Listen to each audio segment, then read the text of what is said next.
સિંગ ભજીયા એક એવો નાસ્તો છે જે દરેક વ્યક્તિને પસંદ આવે છે, પણ બરાબર બનતા નથી. કાં તો તેલ ખરાબ થઈ જાય છે, અથવા તો દાણા છૂટા છૂટા નથી રહેતા, અથવા લાંબા સમય સુધી ક્રિસ્પી નથી રહેતા, અથવા તો બરાબર રીતે તે કોટિંગ નથી થતા, અથવા તો તેલ પી જાય છે, મતલબ ઓઇલ ફ્રી નથી થતા.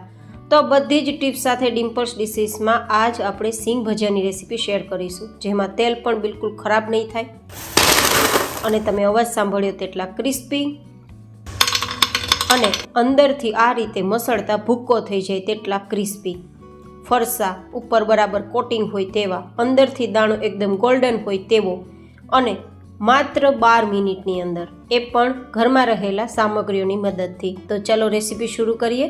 તો જેમના માટે લેશું આપણે અહીંયા 2 કપ જેટલા મગફળીના દાણા. ગ્રામથી જોઈએ તો 500 ગ્રામ જેટલા છે. કોઈ પણ દાણા તમે લઈ શકો છો, બસ તેમાં કોઈ ખરાબી ના હોય તે એકવાર જોઈ લેવાનું.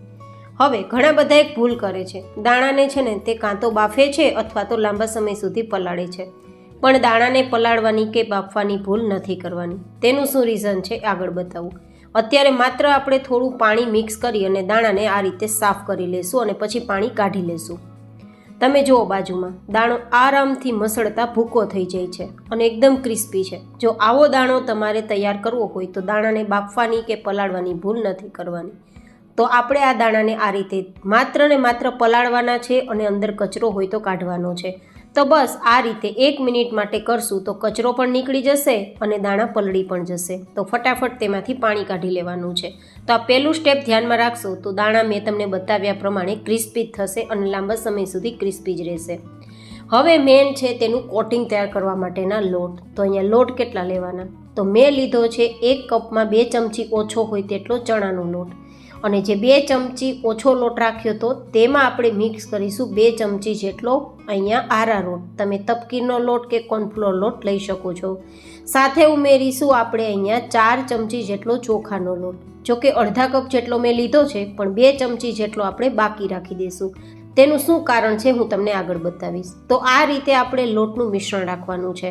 સાથે આપણે અહીંયા સ્વાદ પ્રમાણે કે અડધીથી પોણી નાની ચમચી જેટલું નમક, 2 ચપટી હિંગ, 1 ચપટી હળદર અને માત્ર કલર માટે 1 ચમચી લાલ મરચું પાવડર મિક્સ કરું છું, જે કશ્મીરી છે, તીખું નથી. તમે તીખું ઉમેરી શકો છો. 1 થી 1.5 ચમચી ધાણાજીરું પાવડર અને અડધી ચમચી જેટલો મરી પાવડર અને 1 ચમચી જેટલી ખટાશ માટે આમચૂર પાવડર. જો કે માર્કેટમાં મળે છે ને સિંગ ભજીયા, તેમાં લીંબુના ફૂલ હોય છે જે શરીર માટે નુકસાન કરતા છે. સાથે અડધી ચમચી જેટલો ચાટ મસાલા. મેં અહીંયા લાલ મરચું પાવડર એકદમ મોડું હોય, કશ્મીરી હોય તે લીધું છે. તમે તીખું લઈ શકો છો, ગરમ મસાલો મિક્સ કરી શકો છો. બહારના સિંગ ભજીયામાં લવિંગનો પાવડર, ગરમ મસાલા, બાદિયાનો પાવડર, આવું બધું મિક્સ કરવામાં આવે છે અને પરિણામે બહુ જ તીખા બને છે, જે સ્પેશિયલી બાળકો તો ખાઈ જ નથી શકતા અને મોટા ખાય તો તેમને પણ પેટમાં બળતરા ઉપડે છે. એવું ના થાય તેના માટે મેં ઓછા મસાલા મિક્સ કર્યા છે. જો કે તમે તીખાશ પ્રમાણે વધઘટ કરી શકો. હવે આ રીતે આપણે લોટ મિક્સ કર્યા બાદ હવે આપણે જે દાણા પલાળીને રાખ્યા હતા ને માત્ર ભીના કર્યા હતા તે દાણા મિક્સ કરી દેવાના છે અને પછી આ રીતે માત્ર ને માત્ર તેને કોટિંગ કરવા માટે મિક્સ કરવાનું, જ્યાં સુધી બરાબર દાણા છે તે લોટ સાથે ચીપકી ના જાય ત્યાં સુધી. હવે તમે જુઓ, અત્યારે આ રીતે હું થોડું પણ છે ને મસળું ને તો લોટ બધો જ દાણા ઉપરથી ખરી જાય છે. તો તેને કોટિંગ બરાબર કરવા માટે થોડું થોડું પાણી મિક્સ કરતું જવાનું છે અને બધો જ લોટ દાણા ઉપર કોટિંગ થઈ જાય, પડ થઈ જાય ને તે રીતે પાણી મિક્સ કરવાનું. વધારે પાણી ન થઈ જાય તે ખાસ જોવાનું. બસ એટલા જ માટે થોડું થોડું પાણી ઉમેરતું જવાનું છે અને આ રીતે આપણે જે દાણા છે તેમાં લોટનું કોટિંગ થઈ જાય તેવું કરવાનું છે. અહીંયા આપણે ચણાનો લોટ વધારે એટલા માટે લીધો છે કે કોટિંગ બરાબર થઈ જાય, અને સાથે 2 ચમચી જેટલો મેં અહીંયા આરારોટ લીધો છે ને તે છે ને આપણા દાણા ઉપર કોટિંગ લાંબા સમય સુધી ટકાવીને રાખશે. જનરલી એવું થતું હોય છે કે કોટિંગ છે ને તે બરાબર તો થઈ જાય છે, પણ અમુક સમય પછી જ્યારે દાણાને આપણે તળીએ ને ત્યારે કોટિંગ નીકળી જાય છે અથવા તો તૂટી જાય છે. તેવું ના થાય તેના માટે થોડો ચણાના લોટ સાથે આપણે અહીંયા કોર્નફ્લોર કે પછી આરારોટ લેવાનો, અને સાથે લીધેલી 4 ચમચી જેટલો ચોખાનો લોટ છે તે દાણાને લાંબા સમય સુધી ક્રિસ્પી રાખશે ઉપરથી. તો આ રીતે આપણે લોટનું માપ લીધું છે અને અત્યારે તમે જુઓ બિલકુલ આપણા વાસણમાં પણ લોટ નથી ચીપકતો અને બહુ વધારે ઢીલું પણ નથી. માત્ર દાણા સાથે લોટ કોટિંગ થઈ જાય ને તેટલે સુધી મેં આ રીતે પાણી ઉમેરતી જઈને મિક્સ કર્યું છે. હવે આને આપણે થોડા સમય માટે રાખવાનું છે. જેથી તમે જે બાજુમાં જોઈ રહ્યા છો ને તેવું એકદમ કોટિંગવાળા દાણા તૈયાર થાય. એક પણ દાણા ઉપર કોટિંગ ના હોય ને તેવું નથી. જો બધા જ દાણા ઉપર કોટિંગ છે. જો તમારી ઈચ્છા હોય કે તેવું કોટિંગ થાય તો 5 મિનિટ તેને રાખી દેવા.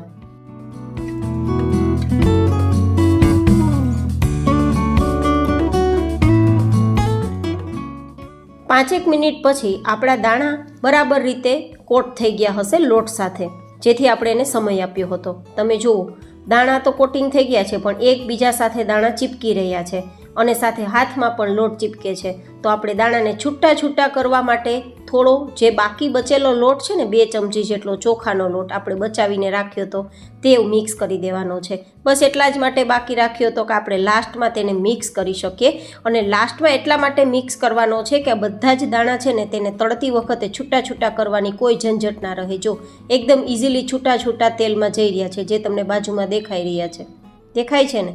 તો આટલા સરસ ઇઝી એ તેલમાં જાય ત્યારે છૂટા છૂટા રહે તેવી ઈચ્છા હોય ને તો છેલ્લે 2 ચમચી ચોખાનો લોટ આ રીતે મિક્સ કરી દેવાનો. જો થોડો પણ લોટ તમને ઓછો પડે તો 1 ચમચી વધારે મિક્સ કરવો, એ તમારી જરૂરિયાત પ્રમાણે રહેશે. પણ આપણે લગભગ 2 ચમચીમાં થઈ જશે, કારણ કે એટલા જ દાણા આપણે લીધા છે. આ રીતે મિક્સ કરતું જવાનું છે ને દાણા જેમ જેમ લોટ સાથે મિક્સ થશે ને તેમ આપણા દાણા એકદમ છૂટા છૂટા થઈ જશે. આપણે અહીંયા 2 પ્રોસેસમાં કામ કરેલું. પહેલાં દાણાને ભીના કર્યા હતા જેથી બરાબર લોટનું કોટિંગ થઈ જાય, અને પછી ઉપરથી લોટ થોડો કોરો છે તે આ રીતે આપણે છાંટ્યો છે જેથી દાણા છે તે બરાબર છૂટા થઈ જાય. તો એકદમ સરળતાથી તમે છે તે સિંગ ભજીયા તૈયાર કરી શકો. અત્યારે તમે જુઓ દાણા બરાબર રીતે કોટિંગ તો છે જ, પણ સાથે છૂટા છૂટા પણ છે. તો તમને મારી આ ટેકનિક કેવી લાગી એ કોમેન્ટમાં મને જરૂર બતાવજો.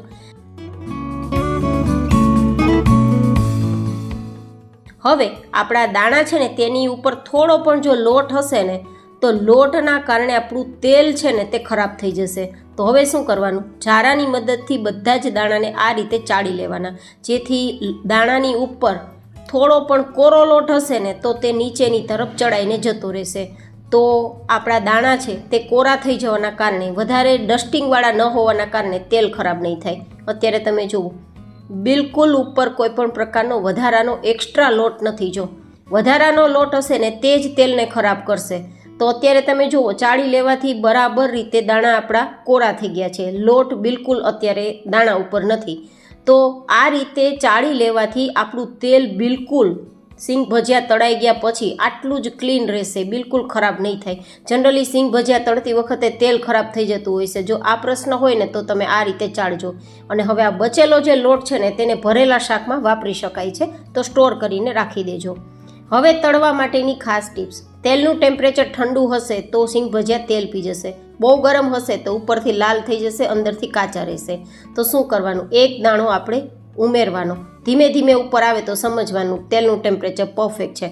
તો હવે તેલનું ટેમ્પરેચર મીડિયમથી થોડું હાઈ રાખવાનું છે અને ગેસની ફ્લેમ અત્યારે મીડિયમ રાખવાની છે, જેથી આપણા સિંગ ભજીયા તેલ ના પીવે. અને થોડા થોડા જ ઉમેરવાના છે, નહીં તો તેલ ઉભરાઈને ઉપર આવશે. તો હવે શું કરવાનું? તમને જે આ પણ તેલના બબલ્સ દેખાય છે ને તે બબલ્સ થોડા ઓછા ના થઈ જાય ને ત્યાં સુધી મીડિયમ ગેસની ફ્લેમ જ રાખવાની છે અને ધીમે ધીમે ચમચો આ રીતે ચલાવવાનો છે, જેથી દાણા બધો તેની ઉપરનું કોટિંગ છે તે પણ નીકળી શકે છે. તો હવે શું કરવાનું? થોડા આપણા બબલ્સ ઓછા થઈ ગયા છે તો ગેસની ફ્લેમ હવે એકદમ ધીમી કરી દેવાની.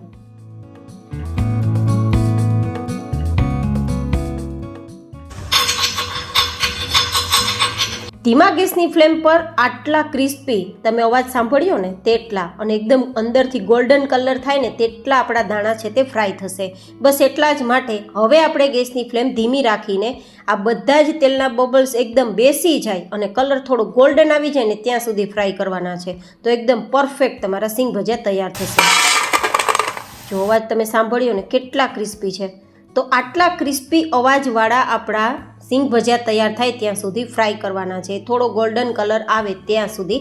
અને મેં તમને બતાવ્યા પ્રમાણે ગેસની ફ્લેમ થોડી ધીમી રાખીને પછી ફ્રાય કરવાના, જેથી લાલ ના થઈ જાય. અને તમે જુઓ બહાર કાઢતા જ બિલકુલ ઉપર તેલ નથી, હાથમાં બિલકુલ તેલ નથી આવતું, મતલબ આપણા સિંગ ભજીયા તેલ પીધેલા નથી, એકદમ ઓઇલ ફ્રી છે. અને તેલ પણ જુઓ એકદમ ચોખ્ખું છે, બિલકુલ ખરાબ નથી થયું. તો આ રીતે આ ટેકનિકથી સિંગ ભજીયા જરૂર ટ્રાય કરજો. કેટલા ક્રિસ્પી છે જુઓ તમે. હવે એક સ્પેશિયલ મસાલો ઉપર છંટકાવ કરીશું જેથી એકદમ સરસ સ્વાદ આવે. તો હું અહીંયા 1 ચમચી જેટલો ચાટ મસાલા અને 1 ચમચી જેટલું કશ્મીરી લાલ મરચું છાંટી દઉં છું, જેથી એકદમ સરસ કલર અને ટેસ્ટ મળે. બહુ વધારે પ્રમાણમાં ખાટો અને તીખો ટેસ્ટ જોતો હોય તો તમારે આમચૂર પાવડર પણ ઉપરથી સ્પ્રિંકલ કરવું અને એકદમ તીખું મરચું હોય તે પણ સ્પ્રિંકલ કરવું, અથવા તો ગરમ મસાલાને સ્પ્રિંકલ કરવો. પણ હું વધારે સ્પાઇસી નથી બનાવતી તો મેં ગરમ મસાલાનો ઉપયોગ નથી કર્યો, બહુ વધારે તીખું મરચું પણ ઉપયોગમાં નથી લીધું. તો આ રીતે એકદમ ઠંડા થઈ ગયા બાદ તમે જુઓ ટેક્સચર